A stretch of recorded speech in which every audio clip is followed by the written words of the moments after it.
नभन्नु है घर हाम्रो सानो छ हे धरती माथि आकाशको छानो छ घाँसै काट्ने पाउँदाखेरि कतिको खुसी लागेको थियो तपाईँलाई? एकदमै अब त्यो सोचेको थिइनँ मैले गीत गाउँछु होइन, स्टुडियोमा गएर अब रेकर्ड गर्छु, मेरो आवाजमा अब गीत रेकर्ड गर्छु होइन, आवाज सम्पूर्ण दर्शक श्रोताहरूले सुन्न पाउनुहुनेछ भन्ने एक प्रकारको त्यो मैले सोच्दै बनायो मोहनी लगायो झिम झिम आँखा झिम्क्याउने बानी छैन नि खुवाको गाँस छैन नि त्यो भन्दा नि अझै न्यानो तिम्रो त्यो काखा पाइन। उहाँले चाहिँ रोज्छु मैले रामजी खाँडको तपाईँ रोज्नुहुन्छ सानैदेखि तपाईँले मन पर्यो हिजो र अस्ति नि बगायो रे सारा। त्यो हिसाबले गर्दाखेरि लगभग 2 वर्ष जति भयो मैले गीत रेकर्ड नगरेको। हजुर अब तयारीमा चाहिँ छ होइन। हजुर दर्शकबिन नमस्कार, म चेतमानबाट तपाईँ हेर्दै हुनुहुन्छ must Nepal TV. Must Nepal टिभीमा आज हामी तपाईँहरूको बिचमा एउटा राम्रो प्रतिभावान व्यक्तित्व हामीसँग हुनुहुन्छ पुष्कल बाबु विश्वकर्मा र उहाँले एकदमै चर्चित कलाकारहरूसँग उहाँले गीतहरू गाएर पनि रेकर्ड गरेर पनि बजारमा ल्याइसक्नु भएको छ। पछिल्लो चरणमा केही 2 वर्ष यतादेखि उहाँ साङ्गीतिक क्षेत्रबाट अलिकति पछाडि पनि हुनुहुन्छ भन्ने कुरा हामीलाई जानकारी प्राप्त भएको छ। आज हामी उहाँसँग कुराकानी गर्दैछौँ, उहाँको साङ्गीतिक क्षेत्रमा कस्तो भइरहेको छ र उहाँ अब के योजना बनाउँदै हुनुहुन्छ, उहाँको अहिलेको समयमा उहाँको साङ्गीतिक क्षेत्र कस्तो चलिरहेको छ, उहाँसँग कुराकानी गर्न लागिरहेका छौँ। दर्शकबिन हामीलाई हेर्दै गर्नुहोला, अहिलेलाई भने लाग्छौँ कुराकानी गर्नतर्फ। स्वागत छ तपाईँलाई। धन्यवाद भाइ, नमस्कार। यतिखेर हेरिराख्नुभएका मस्ट नेपाल टिभी हेरिराख्नुभएका दर्शकहरूले तपाईँको शुभ नाम बताइदिनुहोस् न। सर्वप्रथम त धन्यवाद भाइ। हजुर यो समय मिलाइदिनु भयो अनि त्यस पछाडि एउटा सानो अन्तर्वार्ता ल्याउने प्रयास गरिदिनु भयो, त्यसको लागि र यति बेला मस्ट टेलिभिजन अथवा टिभी हेरेर बस्नुभएका सम्पूर्ण दर्शक श्रोताहरूलाई मेरो आत्मीयदेखि नमस्कार। मेरो नाम चाहिँ पुष्कल बाबु विश्वकर्मा, घर चाहिँ रोल्पा जिल्ला सुनिल स्मृति गाउँपालिका 8 अरेस भन्ने ठाउँमा पर्छ।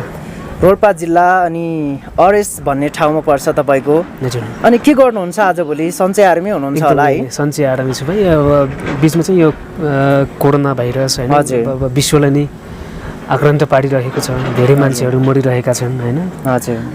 यो बेला लकडाउन पनि छ, अझ बढी घरतिरै भन्दा हुन्छ। हजुर, घरतिर हुनुहुन्छ अनि लकडाउनले कतिको प्रभाव पारेको छ तपाईँले अहिले? अब अहिलेको दोस्रो चरणको कोरोना भाइरस पनि भन्छन् के अरे है, एकदम कतिको प्रभाव पारेको छ तपाईँलाई? अब पहिलो चरणमा पनि प्रभाव पार्यो, अति नै प्रभाव पार्यो। अब कामकाज गर्न दिएन, अब धेरै मजदुरी गर्ने मान्छेले झन् अब त्यस्तै बिचल्ली भयो। हजुर। र दोस्रो चरणले पनि अब धेरै नै प्रभाव पार्यो होइन। अब राम्रोसँग अब काम गर्न पनि दिएन होइन। हजुर। अब हिडुल गर्न दिएन, त्यो हिसाबले गर्दाखेरि धेरै नै समस्या पार्यो। धेरै नै समस्या पार्यो। ल ठिक छ, हामी कुराकानीलाई पछि जोड्छौँ र यतिखेर मलाई पनि आतुर भइसकेको छ र तपाईँको आवाजमा गीत सुन्नको लागि यतिखेर हेरिराख्नुभएका दर्शकहरूले पनि आतुर भइसक्नु भएको छ। धेरै मिठो आवाजमा गीत त गाउनुहुन्छ भनिहाल्नु भएको छ, तर खै सुनिहाल्यो हामी पनि भन्ने सम्पूर्णलाई लागिरह होला। यतिखेर तपाईँको एउटा गीत सुन्छौँ नि। हजुर, सर्वप्रथम त म तपाईँहरूको माझमा एउटा सानो गीत गाउने प्रयास गर्छु, जुन गीत चाहिँ मैले 2072 सालमा गाएको थिएँ, मेरो पहिलो गीत हो। हजुर। जसमा चाहिँ शब्द सङ्गीतको हिसाबले चाहिँ एउटा सिर्जना गरिदिनु भएको छ आदरणीय भिनाजु भन्नुपर्छ, गोविन्द विश्वकर्मा हुनुहुन्छ। हजुर। अनि त्यसमा चाहिँ आवाज दिएका छौँ आदरणीय दिदी पूर्णकला विषय, अनि सो मैले गाएको छु, त्यो गाउने प्रयास गर्छु। बनाइ खायो बनैको चरीले, मनै खायो नक्कली मरीले, गजले नानीले पागलै बनायो मोहनी लगायो झिम झिम आँखा झिम्क्याउने बानीले पागलै बनायो मोहनी लगायो झिम झिम आँखा झिम्क्याउने बानीले। हजुर ओके झिम झिम आँखा झिम्काउने बानीले यति मिठो आवाजमा तपाईँले गीत गाउनु भएको छ। यो तपाईँको पहिलो रेकर्ड थियो? हजुर पहिलो रेकर्ड थियो 2072 सालमा गरेको। यो 2072 सालमा तपाईँले गर्नुभयो। अनि तपाईँलाई कस्तो लाग्यो यो पहिलो गीत रेकर्ड गरिरहँदा? त्यही माथि पनि चर्चित गायिका पूर्णकला विशीसँग तपाईँले सहकार्य गर्न पाउँदाखेरि कतिको खुसी लागेको थियो तपाईँलाई? एकदमै अब त्यो सोचेको थिएन मैले गीत गाउँछु होइन, स्टुडियोमा गएर अब रेकर्ड गर्छु, मेरो आवाजमा अब गीत रेकर्ड गर्छु होइन, आवाज सम्पूर्ण दर्शक श्रोताहरूले सुन्न पाउनुहुनेछ भन्ने एक प्रकारको त्यो मैले सोच्दै कल्पनै गरेको थिएन होइन। गीत सङ्गीत मैले सानैदेखि गाउँथेँ, सुरुदेखि नै धेरै गीत सङ्गीतहरू गाउने गर्थेँ। अनि त्यस पछाडि अब पछि अब लौ त गर्नुपर्छ अब भन्ने हिसाब पनि भयो। त्यस पछाडि एउटा फाटाफुटी एउटा गीत गरिसके पछाडि अब राम्रै भयो त्यो गीत पनि। अडियो चाहिँ बजारमा ल्याउन सके, अब भिडियो चाहिँ बजारमा छैन। त्यही भएर दर्शकहरूले सुन्नको लागि अलिकति गाह्रो पनि पर्छ है। अहिले यो भिडियो बनाएपछि सबै साथीहरूले हेर्नुहुन्छ के अरे, अडियो भएपछि खास नपाउने पनि भयो। हजुर अनि अहिलेसम्म तपाईँले कतिवटा गीत रेकर्ड गरिसक्नु भएको छ? मैले अहिलेसम्म समथिङ 5-6वटा गीत चाहिँ गाइसकेँ। हजुर त्यसमा मै आफै गाएको आफ्नै आवाज दिएको चाहिँ मैले 3वटा गीतमा चाहिँ आवाज दिएको छु। हजुर जसमा चाहिँ 2वटा गीत चाहिँ मै आफै शब्द सङ्गीत मै आफै आवाज दिएको छु। हजुर भने एउटा गीत चाहिँ अब एकजना भाइले लेख्नु भएको हो। हजुर उहाँ चाहिँ त्यो मैले लय बनाइदिएको थिएँ। हजुर अब 4वटा जति गाइयो होला, 4वटा जति गाउनु भयो।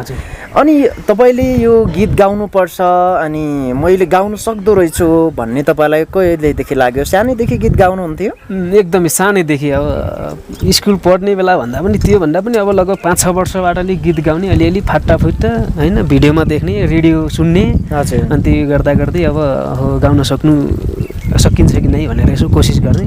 त्यो गर्दा गर्दै अब गाउने रहेछ मान्छेले होइन, जे पनि प्रयास गरे पछाडि हुने रहेछ भन्ने लाग्थ्यो। अनि त्यस पछाडि अब स्कुल पढ्ने क्रममा अब शुक्रबारे कार्यक्रमहरू हुन्थ्यो, त्यो कार्यक्रमहरूमा चाहिँ कहिले लोकगीत प्रतियोगिताहरू होइन, अब विविध कार्यक्रम हुन्थ्यो।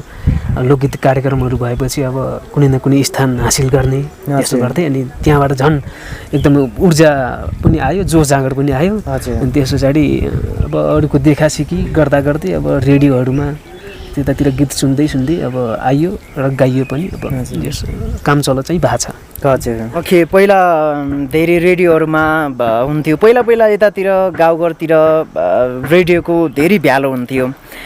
प्रायः सानो हुँदाखेरि पहिला त मोबाइल पनि हुन्थेन हातमा, रेडियो सुन्यो, गीत सङ्गीतहरू गायो, अनि त्यसपछि रेडियोमा फोन गर्यो, फोन गरेपछि त्यही खालको हुन्थ्यो। अनि तपाईँले त्यो गाउँदै गर्दाखेरि तपाईँले धेरै रेडियोहरूमा पनि गाउने गर्नुहुन्थ्यो? हो एकदमै। मैले चाहिँ पहिला धेरै रेडियोहरूमा नि फोन गर्थेँ होइन। अब सानोमा त अब झन् अब उतिखेर त झन् मोबाइलको पनि खासै नहुने। अनि त्यस पछाडि आफूसँग पनि मोबाइल नहुने। अब घरमा रेडियो हुन्थ्यो, रेडियो हुँदाखेरि अब 8-9मा 7-8मा पढ्ने बेला चाहिँ रेडियो सुन्ने, रेडियोमा विभिन्न किसिमका साङ्गीतिक कार्यक्रमहरू आउँथे। असाध्यै फोन लगाउने। अनि त्यस पछाडि अब रिचार्ज कार्ड जित्ने हुन्थ्यो होइन, कहिले के हुन्थ्यो त्यता पनि हात पार्थेँ मैले। राम्रै हुन्थ्यो, धेरै फोन गर्थेँ मैले रेडियोहरूमा पनि। हजुर धेरै फोन गर्नुहुन्थ्यो। अनि त्यसै गर्दाखेरि तपाईँ सिक्नुभयो। रेडियोमा विजेता भइरहँदा झन् थप उत्साह चाहिँ तपाईँलाई आयो। अनि त्यसपछि तपाईँलाई पछि गीत गाउने अवसर पनि पाउनुभयो। हुन्छ, हामी कुराकानी फेरि जोड्नेछौँ। अहिले तपाईँको अर्को गीत सुन्छौँ हामी। ठिक छ। एउटा दसैँको भन्दा पनि दसैँ सँगसँगै जोडिएर बनाएको थिएँ मैले। 2074 सालमा एउटा गीत बनाएको थिएँ, सो गीतको शब्द सङ्गीत मै आफै गरेको थिएँ। अनि गणबहादुर पिस्तोल भन्ने मेरो दाइ हुनुहुन्थ्यो, उहाँ र मैले गरेको थियौँ। सानो गीत गाउने प्रयास गर्छु त्यो गीत। भाग्यले नै के लेखिदियो नि, आमासँगै बस्ने मन थियो नि, आमा तिम्रो साथ छैन नि साथ छैन नि खुवाको गाँस छैन नि त्यो भन्दा नि अझै न्यानो तिम्रो त्यो काखा पाइन नि हे आमा त्यो भन्दा नि अझै न्यानो तिम्रो त्यो काखा पाइन नि हजुर ओके तिम्रो काखा पाएन नि एकदमै मार्मिक खालको अनि धेरै राम्रो गीत गाउनुभयो तपाईँले यो अवसर पाउनुभयो अनि गाउँदै गर्दाखेरि हुन्छ नि त्यतिकै खुल्लामा गाइरहँदा र रेकर्डिङ स्टुडियोमा गएर गाउँदाखेरिको कतिको फरक पाउनुभयो धेरै फरक पाउनु धेरै गाह्रो अब हामी अब खुल्ला ठाउँमा गाउने क्रममा अब होइन हजुर खासै स्वर नमिलाएको जस्तो होइन अब भाषिक शुद्धता नि हुन्न हजुर हजुर होइन शुद्धता नलिएर गाइन्छ अब त्यहाँ गइसके पछाडि अब धेरै गाह्रो हुन्छ सर्वप्रथम त भाषिक शुद्धताहरू हेर्ने हुन्छ हामी त्यसैमा पनि रोल्पातिरका मान्छे होइन अब एकदमै दुर्गम ठाउँ पनि पर्यो हजुर र अलिकता भाषिक शुद्धताहरू पनि अब खासै नहुने हजुर सुरुमा त्यो समस्या भयो अनि भइसके पछाडि अलिकता सुरुमा चाहिँ गाह्रो नै भयो समस्या भयो हजुर काठमाडौँ खासै नगएको पहिलोपटक गएको थिएँ गीत रेकर्ड गर्नलाई अनि त्यस पछाडि अब काठमाडौँको बारेमा थाहा पनि नभएको हजुर अनि पछाडि चाहिँ सुरुमा गर्ने बेला चाहिँ अब अलिकता गाह्रो भयो हजुर पछाडि अब दोस्रो तेस्रो गर्ने बेला त अब जाने आउने भयो अनि त्यस पछाडि अलि साथीहरू पनि चिनजान भयो साथीहरूसँग पनि हजुर र अलिकता पहिलो गीत गरेको भएको कारणले गर्दा अलिकति मनमा ज्ञानहरू पनि हजुर हजुर त्यस पछाडि नलेज पनि भयो पहिलो गीत गरिसकेपछि अरू कुराहरू पनि थाहा भयो अनि त्यसपछि दोस्रो तेस्रो गीतहरू गर्दाखेरि अलिक सजिलो भयो पहिलो सिक्ने क्रममा चाहिँ सबैलाई गाह्रो हुन्छ सिकिसकेपछि बिस्तारै सजिलो हुने हो अनि खास के गर्नुहुन्छ अहिलेको समयमा तपाईँ अहिलेको समयमा यो चाहिँ कोरोना महामारी चलिरहेको छ विश्वभरि नै धेरै मान्छेको ज्यान लिइसकेको एकदम खतरनाक भाइरस होइन ले नै हाम्रो अब देश एकदम प्रभाव परेको छ कयौँ मान्छेहरू मरिराखेका छन् कयौँ मान्छेहरू चाहिँ अब यति बेला हस्पिटलका बेडहरूमा थलिएका छन् होइन अब त्यही त अब गाउँघरतिर पनि अब बाहिरतिर जाने अब वातावरण पनि छैन कमाउन जाने पनि यताउति खासै छैन गाउँघरतिर पनि अब खासै त्यो लकडाउनले गर्दाखेरि अब मेसो मिलेको छैन म गाउँघरतिर बसिराखेको छु आजभोलि चाहिँ अब हल्का केही कामकाज अब आफ्नै पेसा व्यवसायतिर हजुर भनौँ खास पेसा चाहिँ के गर्नुहुन्छ तपाईँले अहिलेको समयमा मैले अहिलेको समयमा चाहिँ ब्रोइलर कुखुरा पालेको छु हजुर थोरै भयो धेरै चाहिँ अब पाल्न सकिन्न गर्न पनि सकिन्न लगानी पनि अथाह चाहिने त्यो पनि नभएको अनि त्यस पछाडि अब यो समयमा खाली किन बस्ने र भन्ने हिसाबले अब सुरुवात गरेको हेरौँ के हुन्छ है जे होस् त राम्रै होस् हामी कामना गर्छौँ जे गर्नु छ नेपालमै थोरै लगानीबाट सुरुवात गरेपछि जो धैर्य गर्न सक्छ त्यो व्यक्ति अवश्य पनि केही न केही सफलतामा पुग्छ तपाईँको प्रगति अवश्य पनि हुनेछ हामी फेरि पनि कुरालाई जोड्नेछौँ अहिलेलाई अर्को गीत सुन्छौँ त यति सुमधुर आवाज सुनिरहँ जस्तो मलाई पनि लागिरहेको छ र अन्य साथीहरूलाई पनि लागिरहेको होला यतिखेर अर्को गीत सुन्छौँ हामी है हुन्छ एउटा गीत गाउने प्रयास गर्छु आजभोलि यो मौसम पनि फेरबदल भइराखेको छ बिस्तारै अब पानी पर्ने बादल फाट्ने होइन झरी पर्ने अब एकदमै बाढी पहिरोहरू पनि गइराखेको छ त्यो हिसाबले गर्दाखेरि एउटा सानो गीत गाउने प्रयास गर्छु झरी पर्यो हिजो र अस्ति नि बगायो रे सारा गाउँ बस्ती नि बर्खा लाग्यो असिन र झरी आउँदैन फुन्नी लाउँदैन काछो पियारी मेरी पियारी हिजो र अस्ति नि बगायो रे सारा गाउँ बस्ती नि बर्खा लाग्यो असिन र झरी आउँदैन फोनी लाउँदैन काछो पियारी मेरी पियारी ए आउँदैन फोनी लाउँदैन काछो पियारी मेरै पियारी। हजुर ओके काछु मेरी पियारी कहाँ हुनुहुन्छ तपाईँको पियारी? अहिलेसम्म त मनमै हुनुहुन्छ होइन तर यो गीतले चाहिँ अब त्यो भन्यो त्यस्तै खालको मनमा हुनुहुन्छ पियारीलाई अनि दिलको हुन्छ नि कुनामा राखिसकेपछि अझै भित्र त्यो राखिसक्नु भएको छ कि भएको छैन? भइसकेको छ है। तपाईँहरू अहिले तपाईँ सिङ्गल हुनुहुँदैन ठिक छ। अनि तपाईँले गीत सङ्गीतहरू गाइरहँदाखेरि तपाईँको पनि एउटा परिवार छ एउटा फ्यामिली छ अनि के भन्नुहुन्छ त परिवारहरूले? अब राम्रै भन्नुहुन्छ उहाँहरूबाट पनि एकदमै साथ सपोर्ट मिलिरहेको छ। पहिलो कुरा त अब यसमा चाहिँ अब ठुलो सपोर्ट भनेको घरको बुबा आमाको परिवारको नै हुन्छ होइन। त्यो हिसाबले गर्दाखेरि पनि जस राम्रै भन्नुहुन्छ। अब सफलता नमिले तापनि धैर्य गर प्रगति गर्दै जा हामी साथमा छौँ एक न एक दिन अवश्य पनि सफलता मिल्नेछ भन्ने खालको कुराहरू गर्नुहुन्छ र उहाँहरूकै अब त्यो कुराहरूले नै मनन गरेर अब अहिलेसम्म यहाँसम्म आइएछ। अब धेरै मात्रामा चिनिन नपाए तापनि होइन केही थोरै साथीभाइहरू चाहिँ चिन्नुहुन्छ त्यसमा खुसी लागेको छ। तपाईँले प्रायः जसो लोकगीत? हजुर मैले एकदमै सानैदेखि लोकगीतहरू गाउने। अरू गीतहरू पनि गाउन आउँछ तर खासै राम्रोसँग गाउँदैन अनि खासै चासो चाहिँ लाग्दैन कि त्यो राम्रोसँग गाउन पनि आउँदैन चासो पनि खासै लाग्दैन। तपाईँले हल्का फुल्का चाहिँ गाउने गर्छु त यताउति। त्यो 4वटा मध्येमै तपाईँले सबै लोकदोहोरी गीतहरू? हजुर एकदमै रेकर्ड गर्नुभएको छ। सबै लोकदोहोरी लोकगीत लोकदोहोरी गरियो। एउटा दसैँको गीत पनि गाएको छु दसैँ तिहारको आदरणीय दिदी राधिका हमाल त्यस पछाडि मैले गाएको छु। त्यसमा पनि शब्द सङ्गीत मै आफै गरेको थिएँ। चारवटै गीत लोकगीत नै भनौँ। अनि तपाईँले गीत सङ्गीतहरूतिर लागिराख्नु भएको छ र त्यति कस्तो लाग्छ तपाईँलाई गीत सङ्गीतमा लागिरहँदाखेरि अहिले अगाडि बढिराख्नु भएको छ र अहिले के कस्तो छ गीत सङ्गीततिर तपाईँको यात्रा कस्तो छ नि?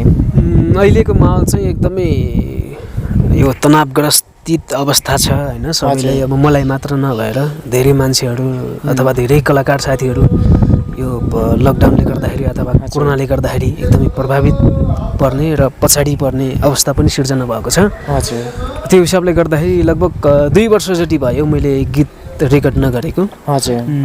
अब तयारीमा चाहिँ छ होइन। अब हेरौँ कहिले हुन्छ।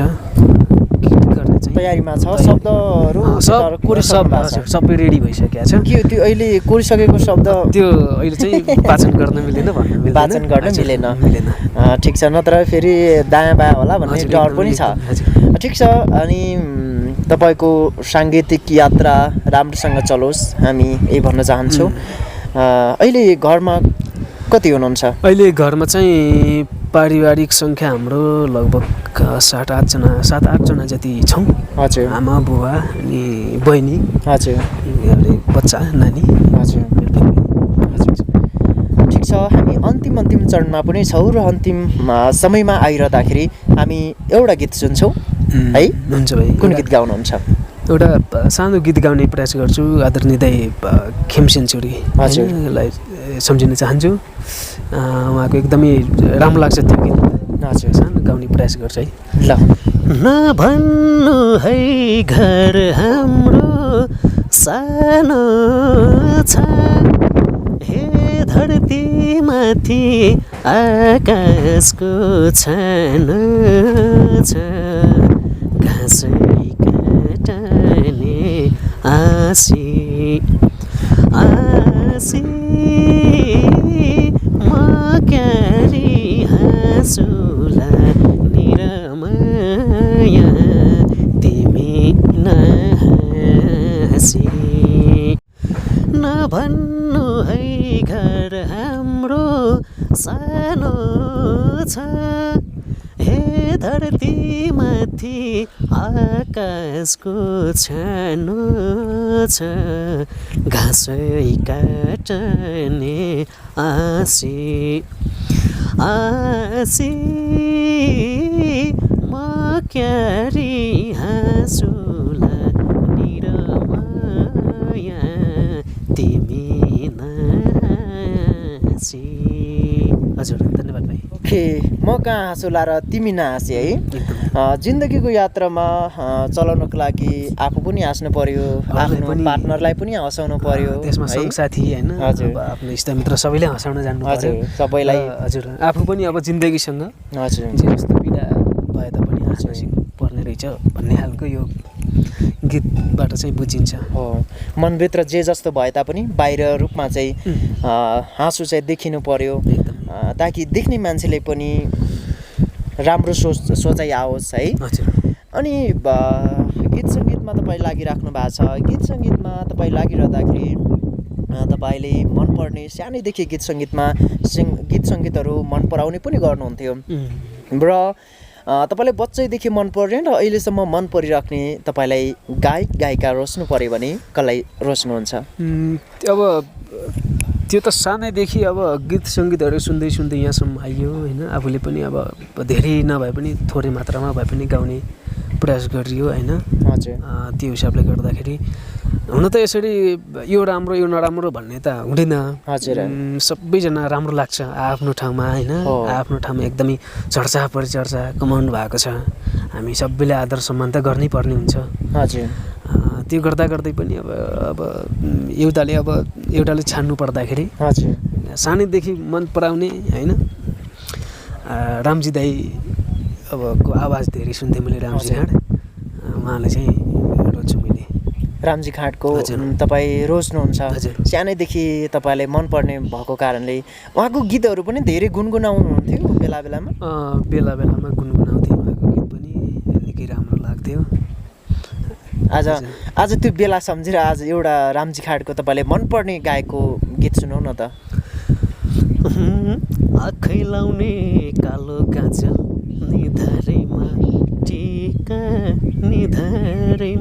टिका ए तिमीलाई देखि हुन्छ यो मन साह्रै फिक्का फिक्का ए मन परेको मान्छेको नाम दिलमै राखिन्छ झिमझिम गर्ने परेलीमा धेरै गाजल नलगाऊ हल्का हल्का लागेको दामी देखिन्छ मेरी सानोलाई दामी देखिन्छ। ओके, मेरो सानोलाई राम्रो देखिन्छ है। हजुर एकदमै हल्का हल्का गाजल लाए पो राम्रो देखिन्छ। कतिको लाउने गर्नुहुन्छ उहाँले? खासै लाउने चलन त छैन, तर यो गीतमा मात्र हो। अब कहिलेकाहीँ राम्रो चाहिँ लाग्छ यो गीत, त्यही भएर यसो गाउने प्रयास गरेको। अब कस्तो लाग्यो होइन, जस्तो लाग्यो त्यस्तै खालको सल्लाह सुझाव प्रतिक्रिया दिन नबोल्न होला भन्न चाहन्छु। उहाँले खासै नलाउने बानी भइरहँदाखेरि लगाइदिए हुन्थ्यो, टक्क अलिकति राम्रो पो देखिन्थ्यो कि भन्ने त्यस्तो खालको सोच आउँछ मलाई। त्यस्तै अब पहिलेदेखि नै त्यसै राम्रो हो होइन। हजुर राम्रो भएर नै बिहा गर्यो। अब अहिले अब त्यस्तो अब बिहा गरिसके पछाडि झन् के को राम्रो होला र होइन। हजुर हजुर लाली पाउडर यताउति लगाएर हिँडेपछि झन् अर्कीले लैदिने हो कि भन्ने डर त्रास, त्यो हिसाबले पनि अब खासै मलाई राम्रो लाग्दैन। हजुर खासै उनको बानी पनि त्यस्तो छैन, गाजल लिपस्टिक लगाउने यताउति छैन त्यस्तो। ल ठिक छ, आज हामीसँग छोटो समय दिनुभयो, तपाईँलाई धेरै धेरै धन्यवाद छ। हामी कामना गर्छौँ तपाईँको साङ्गीतिक यात्रा अझै अगाडि बढ्न सकोस्। तपाईँले विशेष धेरै धेरै गायक गायिकाहरूसँग तपाईँले गीत गाइसक्नु भएको छ, अझै पनि तपाईँले जुन एउटा शब्द सङ्कलन गर्नुभएको छ त्यो लकडाउन खुलेपछि छिट्टै रेकर्ड होस्, हामी यही कामना गर्छौँ। र अन्तिममा केही भन्न चाहनुहुन्छ? केही मैले भन्न खोजेका छुटेका कुराहरू छन् भने भन्न सक्नुहुन्छ? हजुर, अब लगभग सबै कुराहरू भनिसक्नु भएको छ र सबै कुराहरू सोधिसक्नु भएको छ। लगभग 2 वर्ष जति भयो म साङ्गीतिक क्षेत्रबाट अलिकता पछाडि हटेको। हजुर, गीत रेकर्ड गर्न पाएको छैन। बिचमा कोरोना भाइरसले गर्दाखेरि अलिकता प्रभाव पनि पार्यो। हजुर हजुर नयाँ नयाँ गीतहरू हाम्रा प्रिय दर्शक श्रोताहरू माझमा, साथीभाइहरूको माझमा ल्याउन सकेको छैन।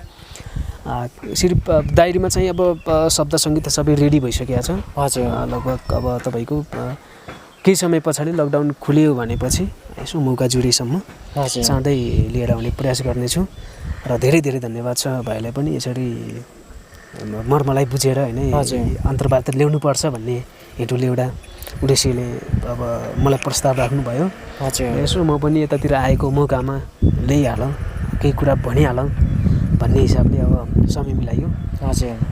पहिलो पटक यो सायद इन्टरभ्यू दिएको पनि पहिलो पटक नै हुनुपर्छ। योभन्दा अगाडि चाहिँ म देखाएको थिइनँ।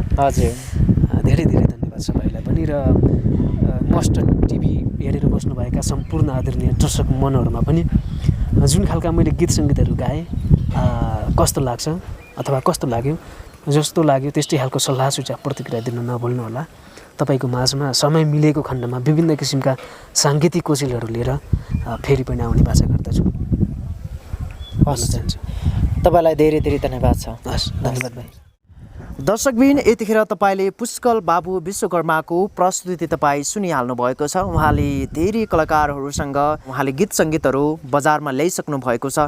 तपाईँले हेर्न सक्नुहुनेछ विभिन्न माध्यमहरूबाट र तपाईँले उहाँको प्रतिभा कस्तो लागेको छ। यदि राम्रो लागेमा तपाईँले यस च्यानललाई लाइक गर्नुहोस्, कमेन्ट गर्नुहोस्, सब्सक्राइब गर्नुहोस् र उहाँको प्रतिभाप्रति तपाईँको मनमा लागेका केही गुनासोहरू छन् भने कमेन्ट बक्समा गर्नुहोस् र ताकि तपाईँको कमेन्टले यहाँलाई थप साङ्गीतिक क्षेत्रमा थप हौसला मिलोस् भन्न चाहन्छौँ।